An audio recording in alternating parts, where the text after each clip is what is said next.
এই 4-5 দিনের ঝুম বৃষ্টিতে 2-3 বার খিচুড়ি খাওয়া হয়ে গেছে, তো এখন আর খিচুড়ি খেতেও ভালো লাগছে না।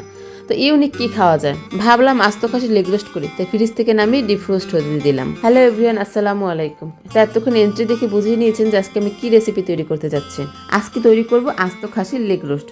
অনেকেই বাসায় লেগ রোস্ট তৈরি করতে ভয় পান, তো আজকে মনে হচ্ছে যে আজকে যে টিপস অ্যান্ড ট্রিক্স দেখিয়ে দেবো, সেই টিপস অ্যান্ড ট্রিক্স ফলো করতে পারলে আপনারা খুব ইজিলি খাসির লেগ রোস্ট তৈরি করতে পারবেন। তো প্রথমেই আমি লেগটা 2 ঘন্টার জন্য ভিজিয়ে রেখেছিলাম। তো সেখানে আমি লেবুর রস আর লবণ দিয়ে দিয়েছি। লেবুর রস দিলে হয় কি, খাসিতে যে উটকট্টা গন্ধ থাকে ওই বাজে স্মেলটা কিন্তু চলে যায়। তো ডিপ রোস্ট করার পর আমি ভালোভাবে পরিষ্কার করে একটা কড়াইতে নিয়ে নিয়েছি। তারপর তাতে একটা কয়লা পুড়িয়ে তেল দিয়ে ঢেকে দিয়েছি। এতে হয় কি, কয়লার যে একটা স্মেল এটা খাসির রানের মধ্যে ঢুকে যাবে, আর খাসির রান থেকে রান্না করার পর একটা বারবিকিউ ফ্লেভার আসবে। আমি আজকে বাইরের কোনো মশলা ইউজ করবো না, আমি তো আগেই বলেছি আজকে বাসায় তৈরি করবো লেগ রোস্ট, সেজন্য বাসার সব মশলা ইউজ করবো।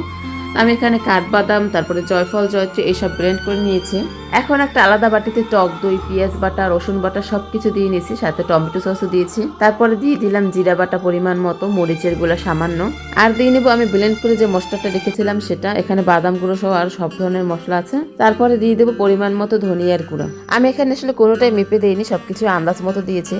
তো দেখুন এত কিছু দেওয়া হলো, অথচ লবণটা দিতেই ভুলে গেলাম। তো সবার শেষে লবণটাও দিয়ে নিলাম, তারপর ভালোভাবে এটা মেখে নিচ্ছি।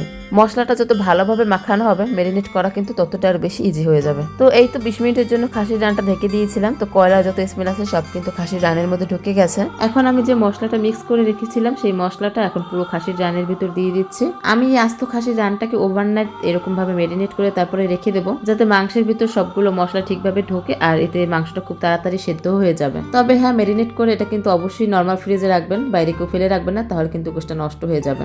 আমি আগে থেকে ছুরি দিয়ে খাসির রানটাকে ভালোভাবে কিছুটা কেটে নিয়েছিলাম, যাতে মশলাগুলো ভালোভাবে ভিতরে ঢুকে এবং খাসিটা রান্না করার সময় খুব দ্রুত সেদ্ধ হয়ে যায়। তো পরের দিন একটা প্যানে এখানে পেঁয়াজ বেরেস্তা করে দিয়েছি, তারপরে সেখানে আমি খাসির রানটা কিছুক্ষণ ভেজে নেব মশলা সহ।